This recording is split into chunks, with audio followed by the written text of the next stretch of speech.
hay chấm pua bom tua thà ta chia test nè bom bóng thà ta what is the biggest challenge ឬក៏អ្វីដែលជាបញ្ហាប្រឈមធំបំផុតសម្រាប់យុវជនរបស់យើងនៅក្នុងប្រទេសកម្ពុជាឬក៏នៅក្នុង region របស់យើងនៅក្នុងអាស៊ានណាថាបញ្ហាប្រឈមដែលបងមើលឃើញសម្រាប់យុវជនរបស់យើង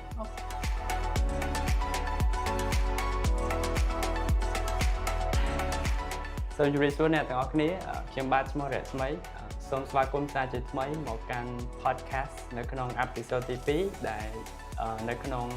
experience sharing ឬក៏ការចែករំលែកបទពិសោធន៍ហើយថ្ងៃនេះផងដែរយើងមានវាគ្មិនពិសេសដែលគាត់នឹងមកដើម្បីចែករំលែកក៏ដូចជាឆ្លើយនៅសំណួរខ្លះៗទាក់ទងជាមួយនឹងប្រធានបទរបស់យើងថាតើបញ្ហាប្រឈមអ្វីខ្លះដែលយុវជនកំពុងជួបប្រទះនៅពេលបច្ចុប្បន្នផងដែរអញ្ចឹងដើម្បីកុំឲ្យខាតពេលវេលាយូរខ្ញុំសូមជម្រាបសួរបងបាទសុខសប្បាយបងមិនដែរបងមួយរយៈនេះរវល់ច្រើននិយាយពីការងាររវល់គួរសមដែរហើយចោះខាត់ក៏ច្រើនដែរមួយរយៈនេះបាទតែគ្រាន់តែពេលដែលស្មីreach out មកក៏មានអារម្មណ៍ថាokay and that's what I want to do as well so happy to be here ហើយចឹងជាដំបូងខ្ញុំសួរដល់អ្នកនរគ្នាក៏ដូចជាស្មីដែលដល់ឱកាសឲ្យបងមកចូលរួមជាមួយនឹងការចែករំលែកជាមួយនឹង topic ទាក់ទងជាមួយនឹងថាតើអ្វីដែលយុវជនបច្ចុប្បន្នកំពុងជួបប្រទះហើយក៏ដូចជាក្នុងនាមដែលបងកាន់ផ្នែកធនធានមនុស្សរយៈពេលច្រើនគួរសមដែរគិតថាចង់ចូលចំណែកអូខេអញ្ចឹងអូខេដំបូងអញ្ចឹងមុនចូលដល់ធម្មតា HR យើងដឹងហើយណាអូខេអញ្ចឹងមុនចាប់ផ្ដើមចូលដល់ topic ជជែកគ្នាបើចង់ចែករំលែកពី background ខ្លួនឯងតិចអូខេបងលីណាស្គាល់ហើយអញ្ចឹងបងឆ្នាំនេះជាឆ្នាំទី13ថ្ងៃធ្វើការនៃការងារដំណើរការងារហើយ13ឆ្នាំនៃរយៈពេលធ្វើការ8ឆ្នាំ focus ទៅលើផ្នែកធនធានមនុស្សចាអញ្ចឹងមែនតើទៅ background រៀងផ្លាស់ប្ដូរគ្នាច្រើនមកពី start ពី contraction មកបន្ទាប់មកចាប់ផ្ដើមជាផ្នែកមួយនៃអង្គការអន្តរជាតិមួយហើយក្រោយមកទៀតបានឱកាសចូលរួមជាមួយនឹង contraction ម្ដងទៀតហើយ later on មកខាង retail company ផ្នែកតកតងជាមួយនឹងក្រុមហ៊ុនលូរីហើយក្រោយមកទៀតក៏មានឱកាសចូលរួមជាមួយនឹងខាងក្រុមហ៊ុនខាង technology ផ្នែក software development ហើយចុងក្រោយនេះបច្ចុប្បន្នបងជាប្រធានមនុស្សមួយរូបនៅក្នុងអង្គភាពនៅក្នុងអង្គការក្រៅរដ្ឋាភិបាលប្រភេទជា international NGO ដែរចាអូខេ so ថ្ងៃនេះ hopefully ដែលអាចចែករំលែកបានច្រើនហើយមែនតើទៅក៏ជាស្រ័យដែរបើសិនជាករណីមានពីពេចណាលើសលួសឬក៏យ៉ាងណាអញ្ចឹងព្រោះមែនតើទៅការចែករំលែកនេះជាការចែករំលែកបទតាមបទផ្ទាល់ខ្លួនតែអ្វីដែលមើលឃើញជាក់ស្ដែងជាគំនិតផ្ទាល់ខ្លួនទេប៉ុន្តែគិតថាបើសិនជាមានពេចណាល្អមួយដែលអាចចែករំលែកទៅបងប្អូនជំនាន់ក្រោយឬក៏យុវវ័យរបស់យើងហើយបើគិតថាវាល្អក៏សូមទទួលយកតែបើអត់ទេគិតថាអូខេចាកូន So អរគុណច្រើនបងដែលបានចូលរួមក្នុងការចែករំលែកហើយជាមួយគ្នាផងដែរតាមរយៈអ្វីដែលយើងនឹងធ្វើការសន្ទនាឬក៏សំណួរខ្លះៗដែលខ្ញុំនឹងសួរទៅកាន់បងខ្ញុំជឿជាក់ថាគឺអាចថាជាកលឹះក៏ដូចជាមេរៀនជាក់ស្ដែងខ្លះៗនៃបទពិសោធន៍ជីវិតដើម្បីចែករំលែកទៅកាន់audience របស់យើងជាពិសេសយុវជនថាតើយើងគួរត្រៀមខ្លួនបែបម៉េចនៅក្នុងសម័យកាលផ្លាស់ប្ដូរដ៏ជឿនលឿនឬក៏នៅក្នុងសម័យកាលពេលបច្ចុប្បន្ននេះអញ្ចឹងអរគុណច្រើនបងដែលបានចែករំលែកអំពី background របស់បងផ្សេងៗអញ្ចឹងសំណួររបស់ខ្ញុំនោះខ្ញុំចង់សួរថាខ្ញុំ move back បន្តិចដោយសារតែបង mainly ធ្វើការជាមួយនឹងយុវជនច្រើនដែរអញ្ចឹងខ្ញុំចង់សួរថាតើកត្តាអ្វីដែលជំរុញបងឲ្យចូលរួមក្នុងការផ្ដួចផ្ដើមនៅក្នុងការចូលរួមចំណែកអភិវឌ្ឍយុវជននៅក្នុងប្រទេសកម្ពុជារបស់យើងចាអរគុណសម្រាប់សំណួរមែនតើទៅយើងឆ្លប់ក្នុងការភាពជាយុវជនតែពិតមិនថាឥឡូវចាស់ទុំអីគ្រាន់គិតថាតាមរយៈបទពិសោធន៍ច្រើនឆ្នាំ10ឆ្នាំជាងហើយគិតថាប្រហែលជាអាចមានជា comment ឬក៏បទពិសោធន៍ដែលគិតថាចែករំលែកបានហើយបើសួរថាហេតុអីបានចាប់អារម្មណ៍ធ្វើការជាមួយយុវជនដូចដឹងអញ្ចឹងថាយុវជនយើងគឺជាទំពាំងសង្គ្រោះស័យជាសសរនៃសង្គមជាតិហើយតាមរយៈការមើលឃើញគិតថាយុវជនយើងមួយចំនួនធំគាត់អាចនឹងមានលទ្ធភាព ធ្វើរឿងបានល្អជាច្រើនបើសិនជាករណីយើងជារៀមច្បងឬក៏យើងជាធីមការងារជាមួយគ្នាអាចបដោះបដាគាត់បន្ថែមទៀតឬក៏អាចជួយណែនាំគាត់តាមរបៀបណាមួយអញ្ចឹងបងគាត់ថាគាត់អាចនឹងធ្វើរឿងដែលល្អជាច្រើនតាមរយៈធ្វើជា mentor ផងគាត់ឬក៏ធ្វើជាអ្នកណែនាំក្នុងលក្ខខណ្ឌណាមួយហើយមែនតើទៅយុវជនជាច្រើនដែលបងជួបប្រទះមិនថាអ្នកដែលមាន background មកពីខាង IT ឬក៏ខាងក្រុមហ៊ុនដែលបងខំធ្វើការជាមួយមកអីពួកគាត់អ្នកខ្លះគាត់ប្រកែ technical តែ somehow maybe គាត់ខ្វះទៅលើ soft skill ឬក៏ជំនាញក្នុងការរៀបចំខ្លួនឧទាហរណ៍ណាពួកពេលខ្លះសូម្បីតែការរៀបចំ dressing អាកប្បកិរិយា personality គាត់ឬក៏ទំនាក់ទំនងនៃការនិយាយគ្នាបែបណាពេលខ្លះមានអារម្មណ៍ថាគាត់ខ្វះខាតតែបើគាត់ថាមានអីដែលអាចជំរុញគាត់បន្តិចឆ្កឹះគាត់បន្តិចហើយបង្ហាញគាត់បន្តិចទៅវាល្អប្រសើរជាងហ្នឹងអញ្ចឹងជាហេតុផលបងគាត់ថាបងចង់ចូលរួមចំណែកមួយក្នុងការជួយយុវជនយើងហើយគាត់ថាគាត់អាចធ្វើរឿងល្អប្រសើរបានច្រើនតាមរយៈដែលអាចធ្វើជាមិនថាគ្រូអីអាចថាជារៀមច្បងការចែករំលែកពីអ្វីដែលមើលឃើញខ្វះខាតយើងនិយាយចឹងថាពេលខ្លះតតែមានអ្នកណាម្នាក់ជួយមើលយើងបុគ្គលផ្សេងអាចជាកញ្ចក់ឆ្លុះបញ្ចាំងអញ្ចឹងបងពេលខ្លះបងចង់ធ្វើជាកញ្ចក់ឆ្លុះបញ្ចាំងដល់ពួកគាត់ហើយបើសិនជា HR យើងមាន skill ឬក៏យើងមានផាននៃការធ្វើ assessment ទៅលើបុគ្គលិកយើងណាយើងហៅ skill assessment ឬក៏យើងហៅមួយទៀតគេហៅ training analysis ណាថាតើជំនាញណាមួយដែលគាត់ខ្វះខាតហើយគាត់គួរតែរៀនអីបន្ថែមទៀតចាអញ្ចឹងបងគិតថាបងចង់ធ្វើជាផ្នែកមួយនៃការជួយ support ពួកគាត់តាមរយៈអស់ហ្នឹងអរគុណច្រើនបងអរគុណហើយចំពោះបងផ្ទាល់ថាតើជាទស្សនៈរបស់បងណាថាតើ what is the biggest challenge ឬក៏អ្វីដែលជាបញ្ហាប្រឈមធំបំផុតសម្រាប់យុវជនរបស់យើងនៅក្នុងប្រទេសកម្ពុជាឬក៏នៅក្នុង region របស់យើងនៅក្នុងអាស៊ានណាថាតើបញ្ហាប្រឈមដែលបងមើលឃើញសម្រាប់យុវជនរបស់យើងអូខេតកតងជាមួយនឹងបញ្ហាប្រឈមរបស់យុវជនតាមពិតទៅសំណួរនេះវាអាចលីងជាមួយនឹងមុនដែរជាហេតុផលអីដែលបងចង់ធ្វើហើយអ្វីដែលបងមើលឃើញតកតងជាមួយនឹងបញ្ហា challenge របស់យុវជនបច្ចុប្បន្នដែលយើងជួបប្រទះច្រើនហើយមែនតើទៅបើយុវជនយើងអាចនិយាយអំពីវ័យ18ឡើងរហូតដល់ក្រោម35ណាអាចនិយាយថាចន្លោះវ័យហ្នឹងអ្វីដែលមើលឃើញច្រើនពាក់ព័ន្ធជាមួយនឹងបើនិយាយអំពីយុវជនដែលគាត់ទើបតែចប់ពីសាលារៀនណាពេលខ្លះយើងមើលឃើញថាគាត់មានបញ្ហាពាក់ព័ន្ធជាមួយនឹងការរកឃើញខ្លួនឯងជំនាញដែលគាត់រៀនពេលខ្លះវាអត់សូវត្រូវនៅទីផ្សារឬក៏ technical skill គាត់ប្រកែហើយតែគាត់ខ្វះ soft skill ឬក៏មួយទៀតឥឡូវ people start talking about mentality និយាយអំពីសុខភាពផ្លូវចិត្តដែលពីច្រើនរបស់យុវជនយើងពេលខ្លះគាត់អាចជួបប្រទះច្រើន challenge ច្រើនហើយបងគាត់ថាកត្តាផ្សេងៗដែលអាចចូលរួមជាហេតុផលដែលហេតុអីបានយុវជនយើងចាប់តាមប្រឈមច្រើនហ្នឹងកត្តាប្រែប្រួលសង្គមសម្ពាធពីអ្នកជំនាញខ្លួនអាចជាគ្រួសារអាចជាមិត្តភ័ក្តិពេលខ្លះឃើញអ្នកជំនាញខ្លួនលឿនណាគេអ្នកខ្លះទទួលស្គាល់ថាជីវិតម្នាក់វាអត់ដូចគ្នាទាំងអស់ហេអ្នកខ្លះ start មកគេជោគជ័យលឿនអ្នកខ្លះ start មកវាត្រូវការពេលវេលាក្នុងការtesting យើងអីចឹងទៅហើយអញ្ចឹងគាត់ថាគាត់ប្រៀបធៀបចាគាត់ប្រៀបធៀបចាអញ្ចឹងមានន័យថារាល់ទង្វើដែលគាត់មើលឃើញជុំវិញខ្លួនពេលខ្លះគាត់អត់បានពិចារណាហើយពេលខ្លះផ្លូវចិត្តគាត់ខ្សោយធ្វើឲ្យការមានការប្រៀបធៀបធ្វើឲ្យគេឃើញគេជោគជ័យលឿនចង់ជោគជ័យលឿនតែដល់ពេលអញ្ចឹងដល់ពេលដែលយើងធ្វើអត់តាមគេអត់តាន់យើងមិនដឹងថាយើងបាក់ទឹកចិត្តយើងខ្លាចរអាលហើយឡើងចង់ធ្វើទៅមុខទៀតក៏ថាបានដែរហើយសុំបកទៅក្រោយបន្តិចពាក់ព័ន្ធជាមួយនឹង skill ដែលពាក់ព័ន្ធជាមួយនឹងជំនាញដែលមិនសមស្របជាមួយទីផ្សារមកគាត់ថាក៏ជាបញ្ហាចម្បងដែរពួកពេលខ្លះវាលេងជាមួយនឹងរឿងទៅថាក្រុមហ៊ុនហៅបុគ្គលិកហៅក្រុមហ៊ុនពេលខ្លះទៅannouncement តើតើជាមួយនឹងការរកបុគ្គលិកមានច្រើនប៉ុន្តែហេតុអីបានយុវជនយើងមួយចំនួនគាត់ថាខ្ញុំប្រហែលការងារធ្វើបានទេអញ្ចឹងចង់បញ្ជាក់ថាវាអាចលេងជាមួយនឹង skill and mind របស់គាត់ហ្នឹងគឺថាដាក់ពាក្យទៅវាអត់ត្រូវឬក៏ពេលខ្លះសម្ភារហើយប៉ុន្តែវាអត់ជាប់ក្នុងលក្ខខណ្ឌណាមួយដែលគាត់ថាចំណុចខ្វះខាតហ្នឹងត្រូវការអ្នកជួយមើលបន្ថែមត្រូវការអ្នកប្រឹក្សាយោបល់ណែនាំដើម្បីឲ្យគាត់កែសម្រួលហើយអាចត្រឡប់មករកផ្លូវដែលល្អប្រសើរជាងហ្នឹងអញ្ចឹងណាអូខេបងអរគុណច្រើនបង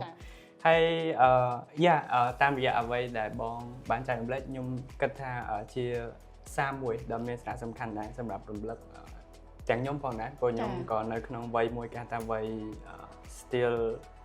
exploring ចាហើយខ្ញុំគិតថា ជាអ្វីមួយដែលសំខាន់ដែលវ័យកំពុងតែអភិវឌ្ឍព្រោះអ្វីដែលខ្ញុំស្រឡាញ់បំផុតខ្ញុំតែងតែនិយាយគឺ potential ចាយើងទាំងអស់គ្នាមាន potential we can do whatever we want ចាប៉ុន្តែសំខាន់ថាតើយើងអាចមានឱកាសក្នុងការ unlock potential របស់យើងអញ្ចឹងទាំងអស់នោះវា start ឡើងពីយើងអញ្ចឹងតើអ្វីដែលបងចែករំលែកខ្ញុំសូមអរគុណច្រើនបងចាហើយសំណួរផ្សេងទៀតរបស់ខ្ញុំនោះគឺតកតងជាមួយនឹងខ្ញុំសូមបែងចែកពីរក្រុមរវាងយុវជននៅក្នុងទីក្រុងហើយនិងយុវជននៅតាមតំបន់ដាច់ស្រយាលឬក៏ពីខេត្តអីចឹងទៅចាក្នុងន័យនេះមិនមែនមានន័យថាយើងបែងចែកវណ្ណៈអីទេប៉ុន្តែគាត់ថាខ្ញុំចង់សួរបងថាតើបងមើលឃើញពីបញ្ហាប្រឈមរបស់យុវជនរវាងអ្នកនៅខេត្តហើយនិងនៅក្នុងទីក្រុងនោះមានការខុសគ្នាយ៉ាងដូចម្តេចដែរចាអរគុណហ្នឹងហើយមែនតើទៅយុវជនទាំងនៅក្រុងហើយនិងជនបទគឺថាយុវជនតែមួយទេគាត់ថាយើងបែងចែកទៅតាមតំបន់ភូមិសាស្ត្រមួយទីក្រុងដែលយើងអាចមានតកតងជាមួយនឹងឱកាសអូខេឥឡូវចេះបងសុំលើកតកតងជាមួយនឹងចម្លើយទៅលើសំណួរនេះទី1ចង់លើកឡើងថាយុវជននៅទីក្រុងអ្វីដែលប្រឈមមុខចំពោះគាត់ក៏ទី1អាចពាក់ព័ន្ធជាមួយនឹងតម្លៃនៃការរស់នៅខ្ពស់ទី2អាចពាក់ព័ន្ធជាមួយនឹងឱកាសការងារគ្រប់ផ្សេងច្រើនយ៉ាងណាមិញតទៅជាមួយនឹងយុវជននៅទីក្រុងក៏គាត់នៅតែមានឱកាសក្នុងការ access ទៅប្រព័ន្ធអប់រំការអប់រំបានទូបានច្រើនគាត់មានសាលាបណ្ដុះបណ្ដាលច្រើនប្រភពនៃការបណ្ដុះចំណេះដឹងវាមានច្រើនទូលំទូលាយមែនតើហើយឱកាសក្នុងការឧទាហរណ៍ថាគាត់ចង់ចុះកម្មសិក្សាជាមួយក្រុមហ៊ុនផ្សេងៗឬសមាជិកផ្សេងៗគាត់អាចមានឱកាសច្រើនហើយទន្ទឹមនឹងនឹងដែរតើតើជាមួយនឹងព័ត៌មានផ្សេងពាក់ព័ន្ធជាមួយនឹងការអាប់ដេតទៅលើអ្វីមួយដែលពាក់ព័ន្ធជាមួយនឹងសាលារៀនគាត់មានកម្មវិធីសិក្សាទៅកាន់តំបន់ណាមួយឬក៏ទៅសាលាណាមួយឬក៏ទៅក្រៅប្រទេសណាមួយអញ្ចឹងព័ត៌មានពេលខ្លះបងជឿថានៅទីក្រុងអាចនឹងទទួលបានព័ត៌មានច្រើនហើយបើកន្លែងទៅមើលយុវជនដែលគាត់នៅជនបទសិស្រីតែប៉ិតទៅគ្រាន់តែចង់ឆ្លើយតាមក្នុងបែងចែកគ្រាន់តែមែនតើទៅនៅជនបទបើគុំជាយើងមើលជាក់ស្ដែងជារឿយៗយើងមើលឃើញថាពួកគាត់អាចមានឱកាសក្នុងការទទួលបានប្រព័ន្ធឬក៏ប្រភពនៃការសិក្សាអប់រំរៀងតិចដូចស្ដាងជាងអ្នកនៅទីក្រុងហើយទន្ទឹមនឹងហ្នឹងក៏ពាក់ព័ន្ធជាមួយនឹងលទ្ធភាពទីផ្សារការងារក៏អាចតូចចង្អៀតជាងនៅទីក្រុងដែរតែទេចាអញ្ចឹងប៉ុន្តែចេះតែចង់ថាបញ្ជាក់ថាជារួមទាំងយុវជនទាំងយុវជននៅទីក្រុងឬក៏យុវជននៅជនបទទាំងពីរអ្នកសុទ្ធតែមានឱកាសក្នុងការទទួលបានការអប់រំបងជឿថាចេះឥឡូវនេះដល់សម័យអនឡាញសម័យទំនើបជឿនលឿនហើយ technology ហើយអញ្ចឹងតាមបណ្ដាខេត្តនីមួយៗតាមជនបទបងជឿថាប្រព័ន្ធសេវាទូរស័ព្ទប្រព័ន្ធសេវាអ៊ីនធឺណិតហ្នឹងវាគ្របដណ្ដប់ស្ទើរតែពេញផ្ទៃប្រទេសហើយសម័យឥឡូវយើងទទួលបានចង់ថាប្រភពនៃការសិក្សារៀនសូត្រណាហើយបើសិនជាករណីទាំងយុវជនទីក្រុងយុវជននៅក្នុងទីជនបទបើសិនជាករណីគាត់ដាក់ចិត្តដាក់កាយរៀនសូត្រយើងអាចរៀនគ្រប់ទីកន្លែងឧទាហរណ៍ថាឥឡូវគាត់ចង់រៀនភាសាជំនាញឬក៏ភាសាបរទេសណាមួយគាត់អាចរៀនបានតាម YouTube Google ឬក៏ website សាលាផ្សេងទន្ទឹមទៅនឹងមិនមែនថាតទៅនៅទីក្រុងទើបអាចរៀនបានទេអត់ទេអញ្ចឹងឲ្យទៅនៅតំបន់ដែលគាត់អាច access ជាមួយអ៊ីនធឺណិតបានបងជឿថាធ្វើបានទាំងអស់ហើយឲ្យមែនតើទៅសម័យឥឡូវនេះយើងទទួលបានការជួយ support ពីបណ្ដាប្រទេសផ្សេងៗដែរឬក៏តាមសាលាធំៗណាសាលានៅខេត្តប្រទេសធំៗអញ្ចឹងមានន័យថាពាក់ព័ន្ធជាមួយនឹងការរៀនសូត្រគាត់អាចរៀនតាមអនឡាញបានចុះឈ្មោះរៀនទៅហើយបើសិនជាករណីគាត់បំពេញលក្ខខណ្ឌដែលគេទាមទារបានគ្រប់លក្ខខណ្ឌអស់មកគាត់ថាគាត់អាចរៀនសូត្របានដូច្នេះហើយចង់ថាទាំងយុវជននៅជនបទឬក៏ទីក្រុងដរាបណាគាត់ដាក់ចិត្តដាក់កាយក្នុងការរៀនសូត្រ commitment ក្នុងការមានការអភិវឌ្ឍខ្លួនឯងអញ្ចឹងមកគាត់ថាការទទួលបានជោគជ័យវាដូចតែគ្នាទេចាអញ្ចឹងតើតើមួយកន្លែងនេះខ្ញុំ agree បងក៏ប៉ុន្តែមែនតើទៅរវាងយុវជនដែលនៅក្នុងក្រុងឬខេត្តប៉ុន្តែសំខាន់នេះតើទៅមួយចិត្តវិញថាចិត្តយើងចង់អត់យើងពិតជាចង់ grow ពិតជាចង់រីកចម្រើនយើងចង់រៀនអីដែលថ្មីអត់អញ្ចឹងបងកន្លែងនេះជារឿងមួយដែលសំខាន់ហើយពេលខ្លះទៀតក៏អាចថាជាអត្តពលពីមជ្ឈដ្ឋានជុំវិញខ្លួនរបស់គាត់អាចជាទៅលើការផ្សាយផ្គប់របស់គាត់ឬក៏នៅក្នុង community ដែលគាត់ growing up ក្នុងសហគមន៍ដែលគាត់ផ្សេងឡើងអញ្ចឹងទៅហើយខ្ញុំជឿជាក់ថាមកដល់សម័យកាលនេះសម័យកាល technology AI យើងអាច access internet បានហើយយើងអាចរៀនសូត្រអភិវឌ្ឍខ្លួនបានច្រើនអញ្ចឹងបងតើតើមួយកន្លែងនេះជាចំណុចមួយសំខាន់ដែរ ក្រៅតែពីនេះក៏បងបាន mention ដែរមិញតើតងជាមួយនឹងផ្នែកយើងហៅថាបញ្ហាសុខភាពតើតងvớiផ្លូវចិត្តចាទូយូបងតើបញ្ហាសុខភាពចំពោះយុវជនពេលបច្ចុប្បន្នហ្នឹងមានសារៈសំខាន់ហើយតើរវាងកន្លែងធ្វើការឬក៏សាលារៀនក្តីថាតើពួកគាត់គួរតែមានការចូលរួមចំណែកយ៉ាងដូចដេចដើម្បីជួយលើកស្ទួយទៅលើបញ្ហាតើតើមួយសុខភាពផ្លូវចិត្តហ្នឹងបានន័យថាជាចំណែកមួយជួយយុវជនកុំឲ្យគាត់មានការបាក់ទឹកចិត្តឬក៏ធ្លាក់ចុះអីចឹងទៅតើមួយផ្នែកសុខភាពផ្លូវចិត្តហ្នឹងណាចាបើសំណួរនេះបើនិយាយអំពីការលើក support សុខភាពផ្លូវចិត្ត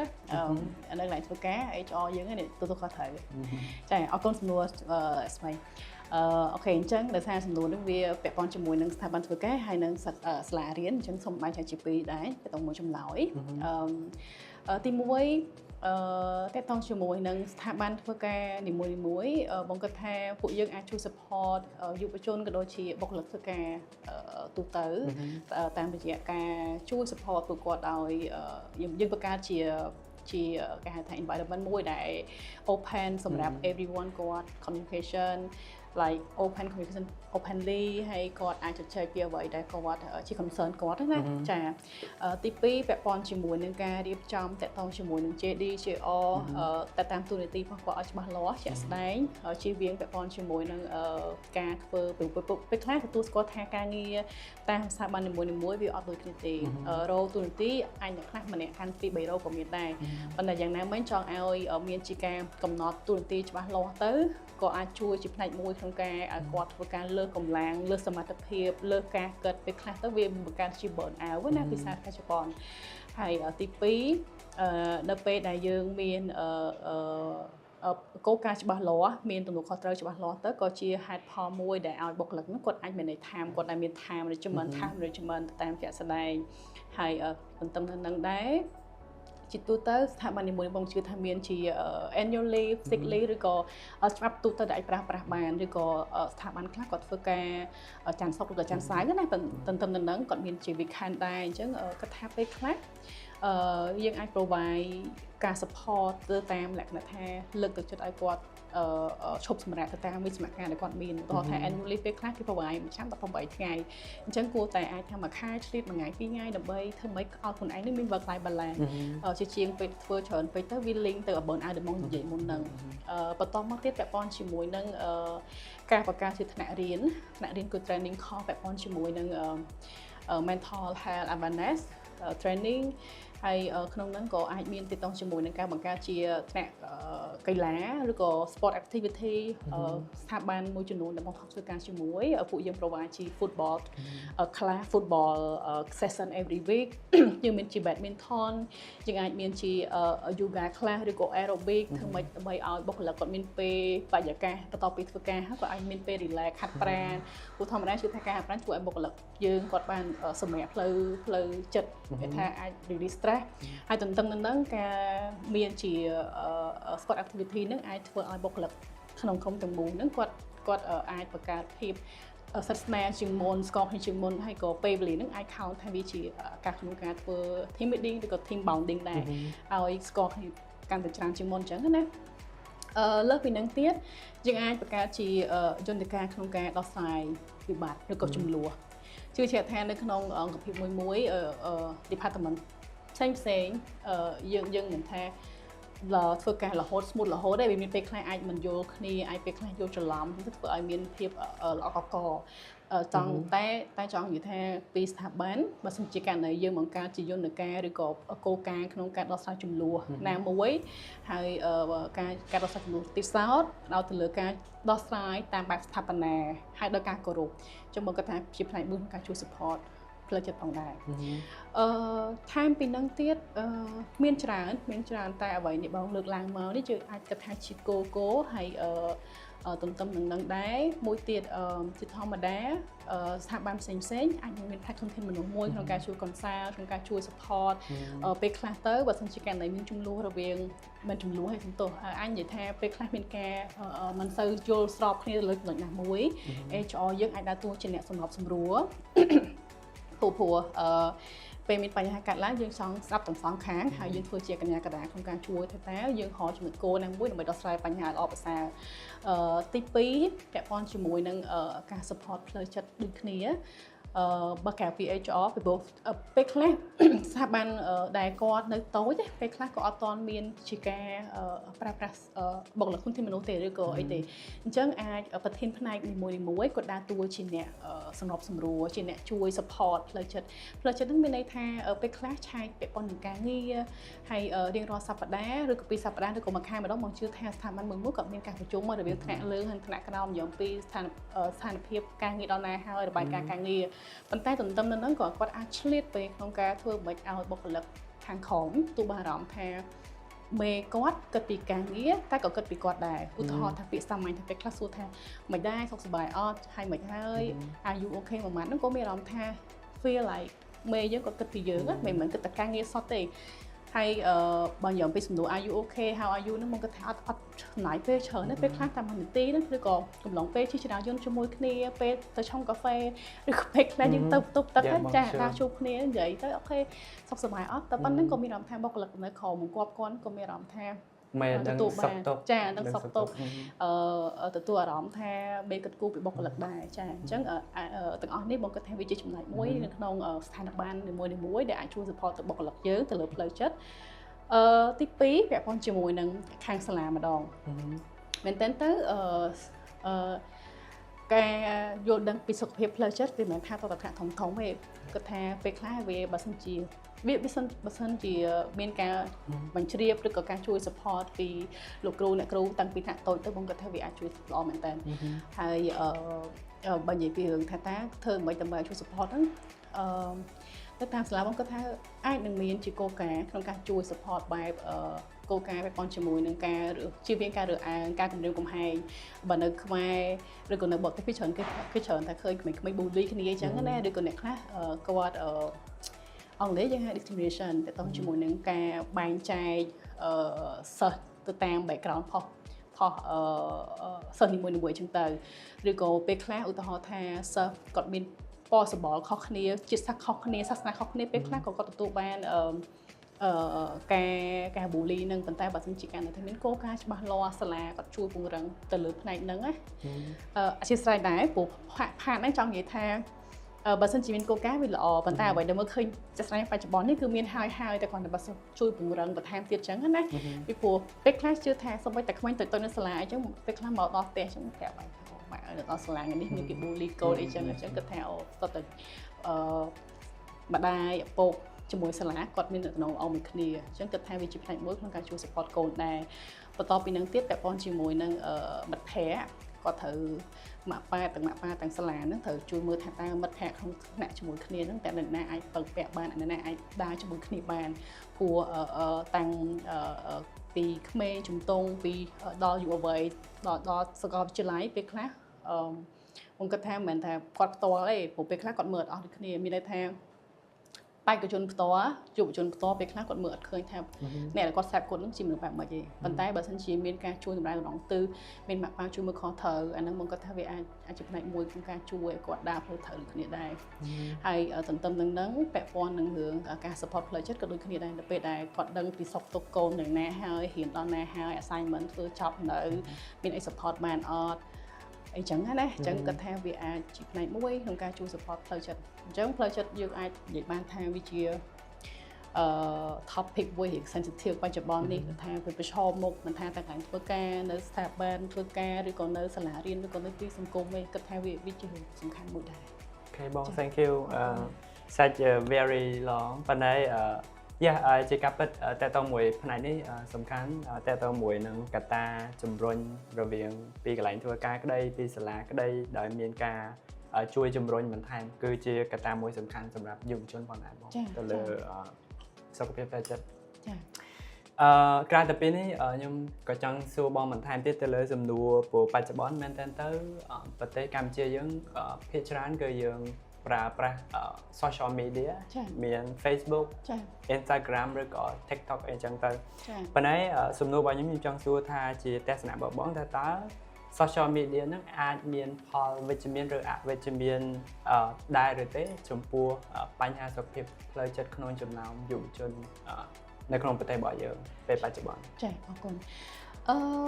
បើនិយាយពី social media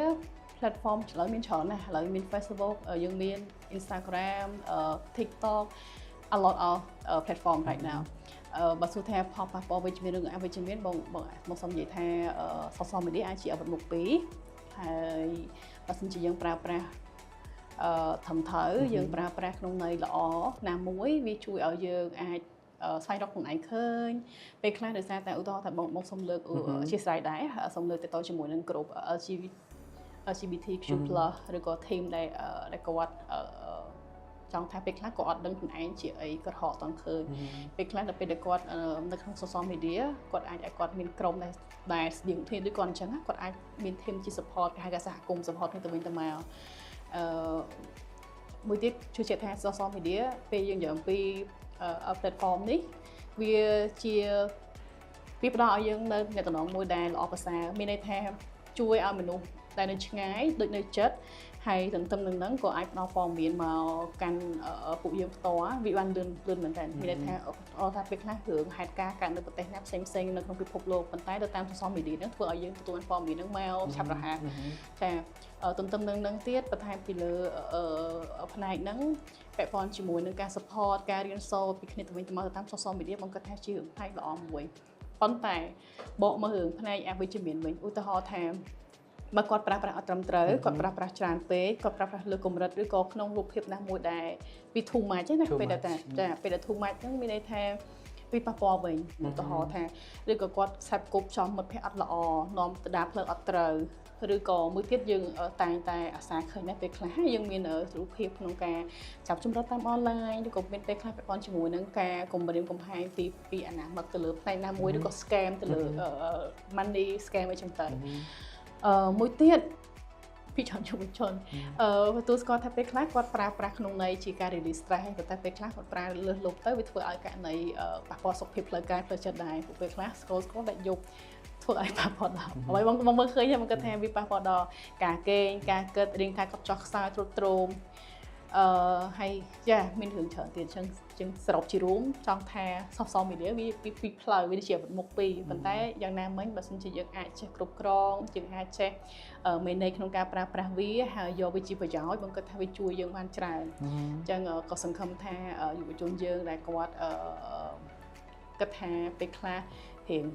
ហូបជ្រូកដៃពី1ម៉ោងម៉ោង2ម៉ោង2យប់បាត់អូខេអាចថយវិញមកហើយគិតថាវាជាការកំសាន្តកុំគិតវាជាកតាត្រូវទៅបើកមើលអីចឹងណាចឹងចាចឹងចង់ឲ្យគាត់ត្រឡប់មើលខ្លួនឯងបន្តិចហើយគិតថាយកវាជាប្រយោជន៍កុំយកឲ្យវាជាការខាត់បងព្រោះសម័យឥឡូវវាដើរលឿនពេកចឹងយើងមួយទៀតចង់លើកឡើងដោយសារតែ social media ពេលខ្លះយើងឃើញហើយតែប៉ុនជាមួយនឹងការ share ពីជោគជ័យភាពជោគជ័យភាពសប្បាយលយឆាយហឺហាតាមពិតគេនិយាយថាបើយើងមើលពី view ដែលគេជោគជ័យវាជោគជ័យហើយអូខេទទួលស្គាល់ប៉ុន្តែគ្រាន់ថាអ្វីដែលតាមការមើលឃើញជាបទពិសោធន៍បងប្អូនខ្លះយុវជនយើងខ្លះពេលខ្លះគាត់ឃើញគេលោតលឿនគេឃើញគេជោគជ័យលឿនមានអារម្មណ៍ថាពេលត្រឡប់មកមើលខ្លួនឯងមានអារម្មណ៍ថាខ្លួនឯងហ្នឹងអត់បានអីសោះ25ឆ្នាំហើយអត់សល់អី30ឆ្នាំហើយមានអារម្មណ៍ថាទេអត់សល់អី No ពេលខ្លះគិតថាចេះយើងម្នាក់មាន timeline ខុសគ្នាយើងម្នាក់ដើរផ្លូវមកផ្សេងគ្នាយើងអត់ដឹងច្បាស់ថា background អត់ដឹងថា what behind the door ហ្នឹងមានអីកើតឡើងខ្លះទេអញ្ចឹងអ្វីដែលគេបង្ហាញយើងថាគេជោគជ័យគេមានបានពេលខ្លះគ្រាន់ជាការបង្ហាញតិចតួចតែដល់ពេលយើងអត់បានយកវាមកគិតហើយយើងគិតតែមានអារម្មណ៍ថាចំណែនយើងដាក់ឲ្យខ្លួនឯងនឹងមានអារម្មណ៍ថាទៀបណាយើងឲ្យតម្លៃខ្លួនឯងទៀបពេលអញ្ចឹងមានអារម្មណ៍ថាវាទៅជាការប៉ះពាល់វិញចាអញ្ចឹងជាចុងក្រោយ comment របស់បងមានន័យថានៅពេលដែលគាត់មើលឃើញអស់នឹងហើយអូខេមើលឃើញក៏មើលឃើញចុះប៉ុន្តែគ្រាន់តែយកវាជាគំរូយកវាទៅជា motivation ក្នុងការដើរទៅមុខទៅកុំប្រៀបធៀបគេហើយធ្វើឲ្យខ្លួនឯងបាក់ទឹកចិត្តអីចាអូខេបងអញ្ចឹងសំណួរបន្ទាប់ទៀតនោះគឺតកតងជាមួយនឹង job opportunity មែនតើទៅដោយសារខ្ញុំនៅក្នុង field HR ដែរអញ្ចឹងជាអ្វីមួយដែលខ្ញុំមើលឃើញហើយខ្ញុំសង្កេតមើលដែរ ពេលខ្លះនយោជកឬក៏ក្រុមហ៊ុនហ្នឹងគាត់ផុសដើម្បីរើសបេក្ខជនដើម្បីចូលធ្វើការឬក៏បំពេញការងារក្នុងក្រុមហ៊ុនរបស់គាត់គណៈពេលដែល candidate ឬក៏យុវជនគាត់ស្វែងរកការងារហើយអត់បានហើយនយោជកក៏រកអត់បានបេក្ខជនក៏រកអត់បានអញ្ចឹងសំណួររបស់ខ្ញុំចង់សួរថាតើវាមានគម្លាតអីរវាងបញ្ហាហ្នឹងណាបងពីក្រុមហ៊ុនផុសដើម្បីរកហើយបេក្ខជនរកការងារអត់បានទេអញ្ចឹងតាមអ្វីដែលបងមើលឃើញចាអរគុណស្មីមែនតើទៅតងសំណួរនេះវាសឹងតែថា HR ពីច្រើនជួបប្រទេសបញ្ហាហើយក៏ធ្លាប់ចូលរួមសិក្ខាសាលាជាមួយបងអញ្ចឹងក៏ជជែកគ្នាទៅ the same concern តែគិតថាកំពុងតែហៅរំដោះស្រាយដែរទៅតាមជាមួយនឹងគម្លាតរវាងការរវាងក្រុមហ៊ុនរកការងាររកប្រកាសបុគ្គលិកហើយនឹងរវាងបុគ្គលិកបេក្ខជនហ្នឹងគាត់រកការងារបានទៅតាមបទពិសោធន៍ដែលធ្លាប់ឆ្លងកាត់ហើយមើលឃើញគម្លាតដែលជាបញ្ហាប្រឈមបច្ចុប្បន្នហ្នឹងអ្វីដែលមើលឃើញទី1ពាក់ព័ន្ធជាមួយនឹងការរំពឹងទុកខុសការរំពឹងទុកគ្នារវាងបុគ្គលិកហើយនិងខាងស្ថាប័នក្រុមហ៊ុនមែនតើពាក់ព័ន្ធជាមួយនឹងបុគ្គលិកគាត់ដាក់ពាក្យធ្វើការគាត់អីចឹងទៅប៉ុន្តែពេលខ្លះពេលមកសម្ភាសណាពេលបានឱកាសសម្ភាសហើយគាត់អត់ទាន់ចេះក្នុងការរៀបចំខ្លួនអ្នកខ្លះក៏អត់ទាន់ចេះក្នុងការប្រើប្រាស់ពាក្យពេចន៍អ្នកខ្លះទៀតគាត់ប្រកែខាងទ្រឹស្ដីគាត់ប្រកែមិនថាទ្រឹស្ដីអីគាត់ថាគាត់ចង់និយាយថាគាត់ចង់ស្គាល់អំពីអ្វីដែលគាត់រៀននៅសាលាជំនាញគាត់គេហៅ technical skill ហ្នឹងគាត់ប្រកែហើយប៉ុន្តែគាត់នៅពេលខ្លះគាត់អត់ដឹងបង្ហាញវាមកក្រៅរបៀបមិនណាគាត់ខ្វះខាតក្នុងការបង្ហាញវាមកខាងក្រៅឬក៏សាមញ្ញពេលខ្លះក៏អត់តចេះលុកខ្លួនការលុកខ្លួនឯងនេះសំដៅទៅលើការបង្ហាញពីជំនាញដែលមានក្រៅពី technical skill ហើយគាត់បង្ការខាងធ្វើការគាត់អាចបត់បានពេលវេលាគាត់អាចមាន task management គាត់អាចជួយដោះស្រាយបញ្ហាពេលខ្លះក៏អត់អាចបង្ហាញយ៉ាងហ្នឹងបានណាអញ្ចឹងខ្ញុំគិតថាវាជាហេតុផលមួយដែលបុគ្គលិករកអត់បានការងារក្រុមហ៊ុនក៏អត់បានព្រោះធម្មតាពេលដែលខុសការរំពឹងទុកគ្នាទៅក៏ជាបញ្ហាដែរមួយវិញទៀតពាក់ព័ន្ធជាមួយនឹងក្រុមហ៊ុនពេលខ្លះរំពឹងថាបុគ្គលិកដែលគាត់ចូលមកថ្មីហ្នឹងគាត់អាចនឹងចំណាយពេលច្រើនអាចមានពេលធ្វើការបត់បែនថែមម៉ោងបានសារអាទិត្យអីឬក៏លើសម៉ោង5អីបានអញ្ចឹងណាប៉ុន្តែជាក់ស្ដែងពីបេក្ខជនវិញពេលខ្លះគាត់មានអារម្មណ៍ថាគាត់ចង់ធ្វើការងារដែល flexible ទេឧទាហរណ៍ថាមានបេក្ខជនខ្លះគាត់ prefer តែ work remote គាត់ prefer តែ work បែបនៅផ្ទះ work from home ឬក៏ពេលខ្លះគាត់ថាខ្ញុំចង់ធ្វើការងារតែ8-5ច័ន្ទសុក្រទេសារអាទិត្យឬក៏ថ្ងៃបុណ្យឬក៏លើសពីហ្នឹងខ្ញុំសុំអត់ធ្វើទេបង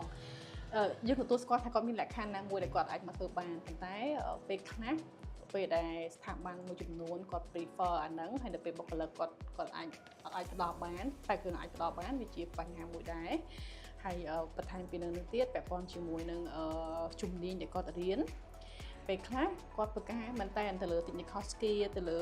ជំនាញដែលគាត់រៀនពីសាលាមកប៉ុន្តែក្នុងការរៀបចំឬក៏មកសម្ភាសនេះគាត់ខ្វះហើយ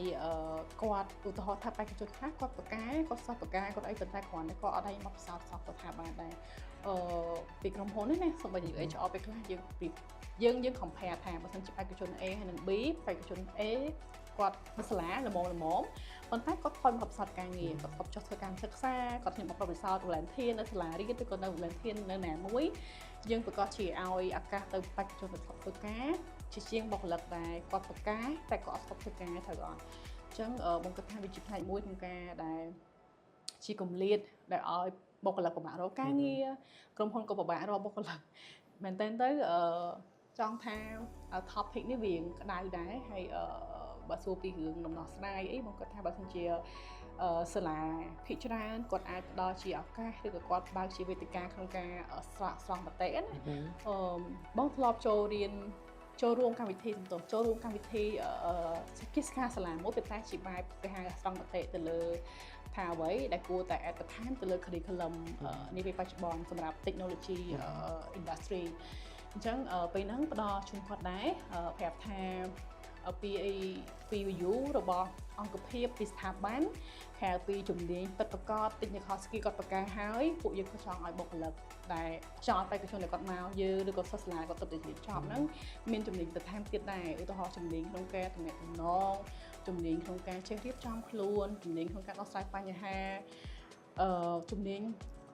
សាមញ្ញមកថា soft skill ព្រោះ soft skill មែនតើទៅអត់តមានទូនទលាយទេបច្ចុប្បន្ននៅឃើញខ្វះខាតច្រើនហើយគិតថាបើសិនជាទាំងសាលាទាំងស្ថាប័នឬក៏ដូចជាផ្នែកឧស្សាហកម្មផ្សេងៗគាត់អាចមានពេលវេលាឬក៏អាចមានការសហការណាមួយដែលអាចចូលរួមជាមួយគ្នាហើយអាចបង្កើតជាការ survey សង្កត់ថាតើចំណុចខ្វះខាតអីខ្លះដែលគួរតែបន្ថែមមកគាត់ថាពេលដែលគាត់ចេញពីសាលាមកក្រុមហ៊ុនក៏អាចទទួលយកបានហើយឱកាសការងារក៏អាច gap នៃការខ្វះខាតទៅលើបុគ្គលិករកអត់បានហើយនឹងបេក្ខជនរកការងារធ្វើអត់បានព្រោះវាអាច close ជាងមុនដែរវាអាចតិចជាងមុនណាទោះបីជាមិនបានបិទចត់ក៏តែគាត់ថាវាអាចល្អប្រសើរជាងមុនដែរព្រោះវាឆ្លាញ់មែនតើបងធ្លាប់ឆ្លងកាត់ខ្លួនឯងហើយអាហ្នឹងយើងពីប៉ុស្តិ៍ដែរជាលក្ខណៈ entry level ប៉ុស្តិ៍ដែល basic position ឡើងទៅប៉ុន្តែបើយើងពីប៉ុស្តិ៍ធំពេកខ្លះក៏មានជាបញ្ហាឆ្លាញ់ដែររបៀបថាប៉ុស្តិ៍ធំខ្លះយើងអណោយូរមកតអត់បានអញ្ចឹងណាអញ្ចឹងអាចពាក់ព័ន្ធជាមួយនឹង soft skill មែនតើ soft skill នឹងសំខាន់ណាហើយអញ្ចឹងចាអញ្ចឹងគិតថាពេលណាមួយឬក៏មានឱកាសណាមួយដែលអាចចូលរួមបានមកចង់ចូលរួមចែកម្លែកពីអ្វីយើងមើលឃើញឬក៏មានវេទិកាណាមួយដែលអាចចែកម្លែកពី survey ពីការ survey រវាងស្ថាប័នមួយទៅស្ថាប័នមួយពី industry មួយទៅ industry មួយគាត់ថាវាល្អប្រសើរក្នុងការជួយ support មិនថាតែក្រុមហ៊ុនគាត់អាចរកបុគ្គលិកបានផងហើយបេក្ខជនដែលជាបុគ្គលិកដែលគាត់ស្វែងរកការងារហ្នឹងក៏គាត់អាចរកបានឬក៏គេថាធ្វើយ៉ាងណាឲ្យវាល្អប្រសើរជាងហ្នឹងអញ្ចឹងព្រោះថ្ងៃយើងមើលឃើញគាត់ថាគម្លាតមានតែខ្ពស់ឆ្ងាយគេអត់ពេញច្រើនបងមែនតើទៅតាក់ទងមួយ soft skill ឬក៏តាក់ទងមួយជំនាញទន់នេះមែនតើទៅ honestly ជាផ្នែកមួយសំខាន់ហើយខ្ញុំឃើញសាលាមួយចំនួនគេបានមានដែរក៏ប៉ុន្តែពេលខ្លះហាក់បីដូចជាអត់សូវមានប្រសិទ្ធភាពបានន័យថាខ្ញុំអត់ attacking anyone ទេប៉ុន្តែគាត់ថាជាអ្វីមួយដែលខ្ញុំសង្កេតឃើញពេលខ្លះយើងចូលរួមស្ដាប់ប៉ុន្តែនៅពេលដែលយើងចេញមកវិញយើងហាក់បីដូចជាអត់ទទួលបានអ្វីដែលតាក់ទងមួយនឹងការចែកម្លែកពីសាលាមកហ្នឹងណាបងហើយខ្ញុំក៏ឃើញពិតជាឃើញថាសាលាមួយចំនួនគេបានចែករំលែកឬក៏នៅក្នុង subject នៃ major ខ្លះៗហ្នឹងគឺគេមានគេហៅ interpersonal skill ចា៎ចឹងនៅក្នុងហ្នឹងគឺ link នៅក្នុង soft skill ណាបងចឹងកន្លែងនេះខ្ញុំ agree ហើយពិតជាសំខាន់តាក់ទងមួយ soft skill យើងអាចរៀនបានជំនាញនេះយើងអាចរៀនបានហើយយើងអាច adapt ឬក៏មានច្រើននៅក្នុងហ្នឹងហើយសំណួររបស់ខ្ញុំផ្សេងទៀតនៅក្នុងនោះគឺតាក់ទងជាមួយនឹងការគេហៅថាពេលបច្ចុប្បន្នហ្នឹងបងto you បងតើអ្វីដែលបងមើលឃើញថាតើយុវជនយើងកំពុងតែខ្វះ mentorship ឬក៏អ្នកដែលគាត់ជួយផ្ដល់ដំបូន្មានដែលយើងហៅថា mentorship ហ្នឹងបែបណាខ្លះនៅក្នុងបរិបទរបស់យើងបច្ចុប្បន្នហ្នឹងនៅក្នុងស្រុកយើងចាបាទសូមបញ្ជាក់សំណួរតិចអញ្ចឹងមានន័យថាបច្ចុប្បន្នយុវជនយើងគាត់មានការខ្វះខាតទៅលើទទួលបានការណែនាំទៅឯងការណែនាំពី mentor បែបណាខ្លះអូខេហ្នឹងហើយមែនតើទៅតាក់ទងជាមួយនឹងនេះបងលើកឡើងមុននឹងដែរពាក់ព័ន្ធជាមួយនឹងនិស្សិតសិស្សនិស្សិតឬក៏យុវជនសម័យបច្ចុប្បន្ននេះគាត់ពេលខ្លះគាត់ប្រកែគាត់មានជំនាញគាត់មាន hard skill ច្រើន soft skill អាចso បាទ somehow ពេលខ្លះគាត់ខ្វះខាតទៅលើថាតើគាត់គួរតែមានអីបន្ថែមទៀតដើម្បីឲ្យវាកាន់តែល្អប្រសើរទៅទេចាអញ្ចឹងបើសួរថាបញ្ហាប្រឈមទីបងលើកឡើងអញ្ចឹងយុវជនខ្លះគាត់ប្រកែតែគាត់ត្រូវការអ្នកទៅឆ្លុះគាត់បន្តិចអ្នកទៅ unlock potential របស់គាត់តាមរយៈណាមួយតាមរយៈការធ្វើជាកញ្ចក់ឆ្លុះបញ្ចាំងតាមរយៈការណែនាំទៅលើការភាពខ្វះខាតរបស់គាត់ឬក៏ថាតើគាត់គួរតែមានអីបន្ថែមទៀតដើម្បីឲ្យគាត់កាន់តែ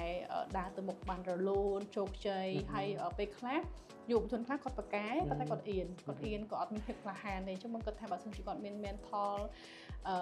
ដែលគាត់អាចជួយ support ជួយណែនាំដំណើរម្ដងទិសបានបងគាត់ថាគាត់អាចធ្វើបានច្រើនហើយគាត់អាចរកឃើញខ្លួនឯងរកឃើញអាភាព potential ពីក្នុងខ្លួនគាត់មកនោះបានច្រើន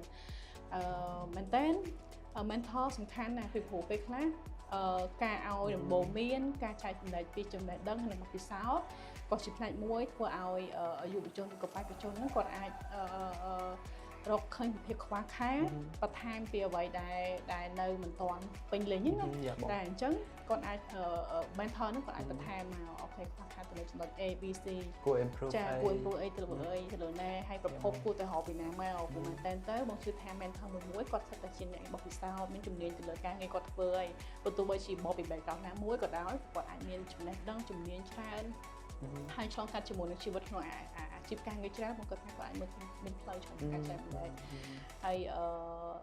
បន្ថែមពីលើនឹងទៀតដែរយុវជននៅពេលដែលគាត់ទទួលបានការណែនាំធ្វើឲ្យគាត់អាចកសាងទំនុកចិត្តបានច្រើនជាងមុនគាត់ផងដែរក៏គាត់អាចមានតកតងជាមួយនឹងភាពក្លាហានក្នុងជីវិតក្នុងការធ្វើការងារហើយមួយទៀតដូចនិយាយចឹងថាពេលខ្លះពេលដែលអត់មានអ្នកណែនាំពេលគាត់ហ៊ានចប់ពីសាកលវិទ្យាល័យពេលហ៊ានចប់ពីថ្នាក់វិទ្យាល័យមកពេលខ្លះគាត់អត់ដឹងថាគាត់គូមានជំនាញអីទេប៉ុន្តែគាត់ឃើញមិត្តភក្តិគាត់ហ៊ាន IT គាត់ហ៊ាន IT តែពេលខ្លះគាត់ឆ្លាញ់ខាងពេទ្យពេលខ្លះគាត់ឆ្លាញ់ខាងគំនូរខាងសាងសង់អីទេតែដល់ពេលដែលមិត្តភក្តិដែលណែនាំទៅណាផ្សេងគាត់ទៅតាមដែរទៅជាក់ស្ដែងមកហ៊ានបាន1ឆ្នាំ2ឆ្នាំទៅតាមរកឃើញថាអត់ចូលចិត្តអានេះគាត់ចូលចិត្តបែបផ្សេងតែបែប content creator អីក៏មានដែរអ្នកខ្លះក៏ទៅរកឃើញខ្លួនឯង viral ពី viral ហៅឃើញខ្លួនឯងសំខាន់មែនតើចាអញ្ចឹងគាត់ថាក្នុងនាមជា mentor ម្នាក់មកគាត់ថាអ្វីដែលគាត់ផ្ដល់បានគឺការឲ្យយោបល់ suggestion បង្ហាញពីភាពខ្លាំង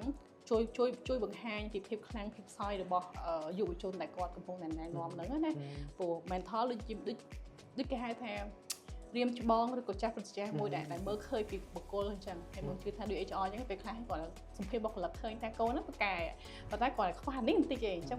បើជួយបង្ហាញបន្តិចទៅណែនាំគាត់បន្តិចទៅហើយបើសិនជាគាត់ខ្លួនឯងគាត់ willing to learn គាត់ willing to accept the weakness របស់គាត់ហើយគាត់យកវាមកអភិវឌ្ឍខ្លួនយកវាមកចាដោះខាត់បន្តិចទៅគាត់ថាគាត់អាចធ្វើបានច្រើនអូខេបង thank you បងប៉ុន្តែខ្ញុំចង់លេងបន្តិចក៏ពិតអត់បាន free ទេសំណួរមួយទៀតហ្នឹងថាmentorship ល្អប៉ុន្តែគាត់ទៅរកពីណាមកគាត់អាច connect ឬក៏គាត់អាចតំណាក់ម្ដងអ្នកណាវិធីសាស្ត្រម៉េចដើម្បីអាចស្នើសុំគេឲ្យគេមកធ្វើជា mentorship របស់យើងព្រោះនេះកន្លឹះចាសំណួរល្អមែនតើទៅបងអត់សំទោសណាបច្ចុប្បន្ននេះអត់ច្បាស់ថានៅទីណាគេវិបាកទេប៉ុន្តែបើសិនជាតាមការគិតmentor នេះអាចចាប់ផ្ដើមតាំងពីនៅសាលាអាចតាំងពីសាកលវិទ្យាល័យហើយបើទោះថាទៅរកតាក់ទងតាមណាបងគាត់ថាគាត់អាចទៅរកតាក់ទងជាមួយប្រធានថ្នាក់ master គាត់ឬក៏លោកគ្រូអ្នកគ្រូដែលគាត់ជួយបដោះបដាលបងគាត់ថាបើសិនជាករណីយើងអាចសុំការជួយសម្រួលការជួយណែនាំបងគាត់ថាគាត់អាចនឹងសប្បាយចិត្តព្រោះពេលខ្លះជាលោកគ្រូអ្នកគ្រូដូចគ្នាបរៀនសិស្សមែនប៉ុន្តែអត់ច្បាស់ថាសិស្សហ្នឹងគាត់ត្រូវការជំនួយឯងបើយើងអត់ទៅជំនួយទៅឯងចាអញ្ចឹងគាត់អាចរកតាមរបៀបបែបហ្នឹងបែបទៅជាមួយនឹងខាងគ្រូគាត់ឬក៏មួយទៀតបច្ចុប្បន្នមកឃើញមានស្ថាប័នអង្គភាពដែលគាត់ជួយ support ទៅលើយុវជនក៏ដូចជានារីអីចឹងណាអញ្ចឹងអាចឆែកមើលទៅជាមួយនឹងប្រភពដែលអាចជួយ support ទៅខ្ញុំជឿថាពួកគាត់សប្បាយចិត្តមែនតើសូម្បីតែយើងសូម្បីតែ HR បងជឿថាយើងក៏សប្បាយចិត្តដែរបើសិនជាករណីមានយុវជនឬក៏ក្មេងបងប្អូនដែលជាចំនួនក្រោយគាត់ត្រូវការជំនួយមកគាត់ថាពួកយើងសប្បាយចិត្តនឹងជួយបើករណីគាត់មកហៅយើងទៅឯងតែបើសុកថាឲ្យទៅជួយហ្មងអត់ដឹងថាជួយបែបណាព្រោះពេលខ្លះគាត់ថាគេអត់ត្រូវការហងហើយយើងចង់ជួយប៉ុន្តែគាត់ថាគាត់អូខេគាត់ហ្វាញហើយតែបើដូចខេបងលើកឡើងមុនថាពេលខ្លះយើងស្ថិតបុគ្គលិកគាត់ជា junior level គាត់ចូលមកគាត់ potential ប៉ុន្តែគាត់ខ្វះខាតទៅលើអីមួយអាហ្នឹងពួកយើងអាហ្នឹងនិយាយទៅរកគាត់វិញយើងប្រាប់ថាអូនI see your potential in here so you may change a bit ដូរនេះបន្តិចដាក់នោះបន្តិចរៀនថែមបន្តិចទៅអូនអាចប្រកែហើយអូខេហ្នឹងយើងអាចធ្វើបានអូខេអញ្ចឹងជារួមមកគាត់ថាឥឡូវមួយទៀត social mediaប្រើវាឲ្យមានប្រយោជន៍មកលើកឡើងមុនហ្នឹងអញ្ចឹងណា search ទៅ even Google even ឥឡូវ AI អញ្ចឹងពេលត្រូវការសំណួរមានត្រូវការចម្លើយឆែកទៅឧទាហរណ៍ថាឥឡូវខ្ញុំត្រូវការសេវាកម្មឬក៏ខ្ញុំត្រូវការប្រឹក្សាយោបល់ Where can I find mentorship in Cambodia or in Phnom Penh I guess there will be a page or organization that can support ក្នុងហ្នឹងអញ្ចឹងណាចា Thank you បង AI ក៏ពិតយើងគួរតែ grab ជញ្ជក់វាបានន័យថា private as a tool ចាបើមិន private as a tool ទេវានឹងអាច control ព្រោះអ្វីដែលយើងឮ AI នឹង replace យើងប៉ុន្តែ to me បងសម្រាប់ខ្ញុំគិតថា ខ្ញុំគិតថា AI មិនអាច replace មនុស្សបានទេលុះត្រាតែយើងអត់ដឹងអំពីរបៀបប្រើប្រាស់វាអញ្ចឹងនៅក្នុងផ្នែកណាមួយគេនៅតែត្រូវការមនុស្សចាប៉ុន្តែជាការ encourage មួយរបស់ខ្ញុំគិតថាយើងប្រើ AI as a tool ដើម្បីជួយយើងជំរុញយើងដើម្បីយើង grow ចាមួយផ្សេងទៀតបងខ្ញុំគិតថាជាសំណួរចុងក្រោយឬក៏អាចថាមានអីបន្ថែមទៀតចាំខ្ញុំសូមឲ្យបងជួយខ្ញុំចង់ថាតើបងមានដំបូន្មានអីសម្រាប់យុវជនដែលគាត់កំពុងតែ struggle ឬក៏កំពុងតែ challenge ខ្លួនរបស់គាត់អត់ដឹងថាខ្លួនឯងចង់ធ្វើអីចង់ខ្លាយទៅជាអីសម្រាប់អាជីពរបស់គាត់ឬក៏ថ្ងៃអនាគតរបស់គាត់អញ្ចឹង from you បងតើតើមើល advice តើបងអាចជួយចែករំលែកទៅកាន់ពួកគាត់បានចាទៅសំណួរនេះមួយយ៉ាងទទួលស្គាល់ថាពេលខ្លះពិភពលោកប្រែប្រួលលឿនពេកworld changing things coming up ពេលខ្លះទទួលស្គាល់ថាតែយើងជាបុគ្គលិកដែលខុសធ្វើការងារខាងមុនក៏ដោយសូម្បីតែខុសធ្វើការយូរឆ្នាំមកពេលខ្លះ get lost មួយសាចឹងមកសួរឡើងវិញថាតើអ្វីជា advice ឬក៏ជា comment ដែលអាច share ទៅកាន់យុវជនពួកយើងបានអ្វីដែលបងចង់ចែកម្លែងគឺថានៅពេលមួយដែលពួកយើងគិតថាអត់ដឹងធ្វើអីទេ get lost ហើយ so អ្វីដែលយើងត្រូវ focus បានគឺ yourself like keep developing yourself ដកខាត់ខ្លួនឯងហ៊ានជំនាញថ្មីហើយមិញនេះលើពី AI ទៅគេចាអញ្ចឹងរៀនទៅ AI បរិញ្ញាយើងអាចពាក់ព័ន្ធជាមួយជំនាញភាសាថ្មីឬក៏អ្វីមួយដែលយើងចង់រៀនគឺរៀនសូត្របានទាំងអស់អញ្ចឹងពីបងអ្វីដែលចង់ឲ្យយុវជនក៏ដូចជាsomeone ដែលគាត់កំពុងតែអត់ច្បាស់តែគាត់ចង់ធ្វើអីណាចាបច្ចុប្បន្នមានអីធ្វើនឹង enjoy អ្វីយើងមានន័យថាអ្វីដែលមានក្នុងដៃថាកំពុងធ្វើការងារហើយអញ្ចឹងអត់ដឹងថាចង់ធ្វើអីទៅទៀតទេធ្វើសិនបន្តការធ្វើហើយបន្តជាមួយនឹងកុំខ្លាចខុសកុំខ្លាចខាតឬក៏មួយទៀតអ្នកខ្លះគាត់ថាគាត់នឹងធ្វើអីឥឡូវហ្នឹងមិនដឹង start ពីណាទៅណាទេអញ្ចឹងនេះបងលើកឡើងមកហ្នឹងថា start លើកខ្លួនឯងអភិវឌ្ឍខ្លួនឯងហើយពេលខ្លះការសាកល្បងថ្មីការស្វែងរកជំនួយពីអ្នកដទៃហើយក៏ដូចជាការមើលទៅលើអ្នកជំនាញខ្លួនណាដូចនិយាយថាការមើលមិនប្រកាសថាជាការប្រៀបធៀបទាំងអស់ទេតែការមើលពេលខ្លះជាការវិភាគការមើលពេលខ្លះអាចជាការរិះរកខ្លួនឯងពីព្រោះពេលខ្លះយើងធ្វើការងារដូចបងអញ្ចឹងបង background មកពី accounting finance បាទ somehow start ការងារជារដ្ឋបាលជាអ្នកបកប្រែអីផ្សេងទៅពេលក្រោយមកបានឱកាសចូលជាមួយក្រុមហ៊ុនហើយក៏មានឱកាសក្នុងការមូលមក HR ឥឡូវធ្វើ HR ដល់ឥឡូវចាអញ្ចឹងម្ដងទៀតមានន័យថាពេលដែលធ្វើទៅលើការងារឬក៏ការរៀនសូត្រណាមួយព្យាយាមអស់សភាពធ្វើវាតាមអ្វីដែលអាចធ្វើទៅបាន try your best បន្ទាប់មកត្រូវចាំថាបទពិសោធន៍ល្អឬក៏អាក្រក់រៀនបទពិសោធន៍ពីការងារណាមួយដែលយើងពេញចិត្តឬក៏មិនពេញចិត្តទទួលយកទៅហើយគិតថាវាជាអត្ថន័យមួយដែលផ្ដល់ឲ្យដំណើរការឬក៏អាជីវកម្មរបស់យើងនៅក្នុង career ហ្នឹងណាវាមានន័យដែរព្រោះពេលខ្លះទុកតែសាកល្បងមិនដឹងថាយើងចូលចិត្តធ្វើអីទៅទេពេលខ្លះតតែខុសទុកនឹងថាអ្វីដែលត្រូវអញ្ចឹងពីបងចង់បន្ថែមនេះទៀតចង់ថា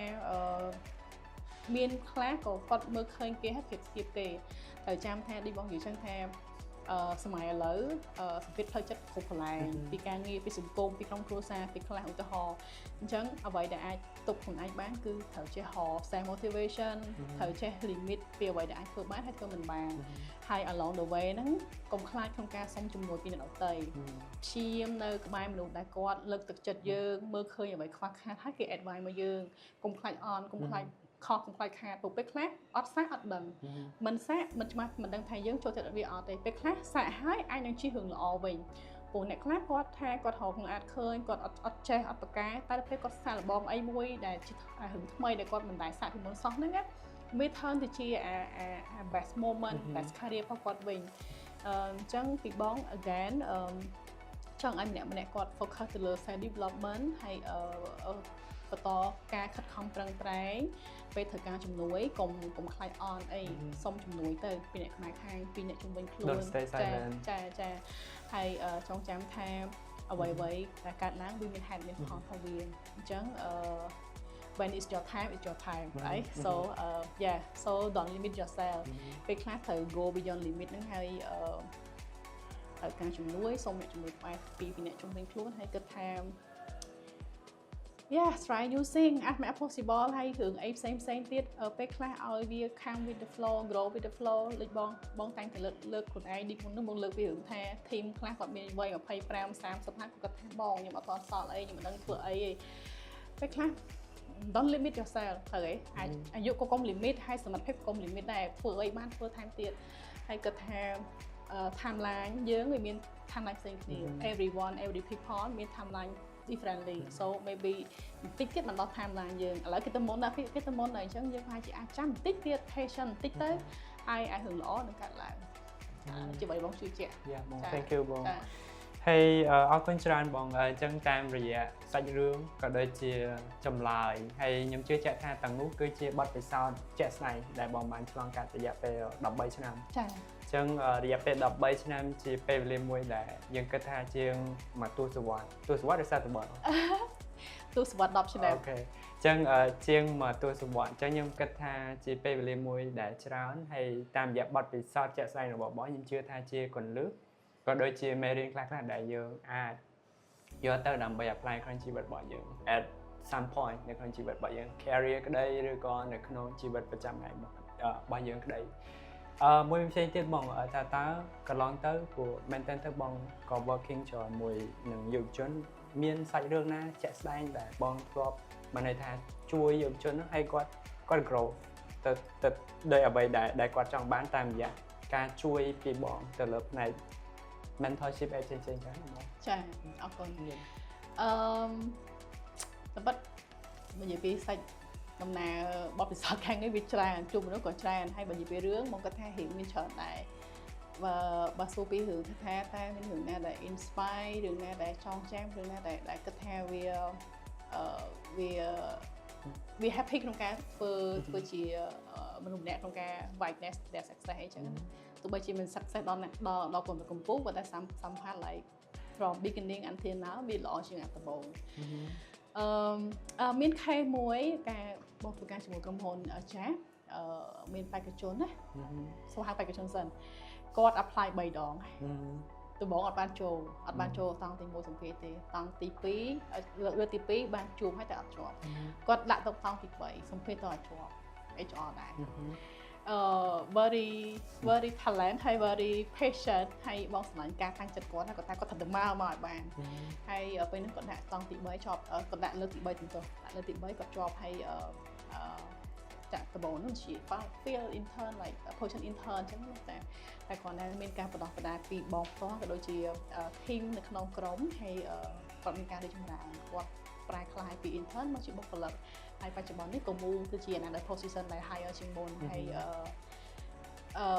អ្វីចង់ share ពី story របស់គាត់និយាយថាគាត់តាំងចិត្តណាមនុស្សទៅពេលដែលគាត់អត់បោះបង់ការ never give up like គាត់អត់ give up អញ្ចឹងមានថាការខិតខំគាត់ម្ដង2ដង3ដងរហូតដល់គាត់បានចូលក្រុមហ៊ុនហ្នឹងមកគាត់ថាជារឿងមួយដែលសោកស្ដាយគាត់ជាមនុស្សស្រីហើយគាត់ចាប់ផ្ដើមការចូលធ្វើការតាំងពីគាត់ធ្វើការគាត់ហ៊ានបណ្ដាគាត់ធ្វើការបដាអញ្ចឹងមកគាត់ថាជាសាច់រឿងមួយដែលគាត់បើបងចង់លើកពីគាត់ដែលគាត់ជានារីគាត់មានប្រាជ្ញាចិត្តក្នុងការខំថែងទៅបានអ្វីដែលគាត់ចង់បានអញ្ចឹងណាហើយមានសាច់រឿងផ្សេងៗទៀតដែលបងគាត់ថា happy to share maybe later yeah sure បង so អរគុណច្រើនបងជាថ្មីម្ដងទៀតខ្ញុំគិតថាការ conversation របស់យើងឈានចូលទីបញ្ចប់ហើយដែលខ្ញុំបាន mention មុននេះខ្ញុំជឿជាក់ថាតាមរយៈអ្វីដែលការចែករំលែករបស់បងថ្ងៃនេះនឹងជា tip ឬក៏ជាសារមួយដ៏មានសារៈសំខាន់សម្រាប់ជួយយើងផងដែរអញ្ចឹងជាចុងក្រោយសូមអរគុណហើយ see you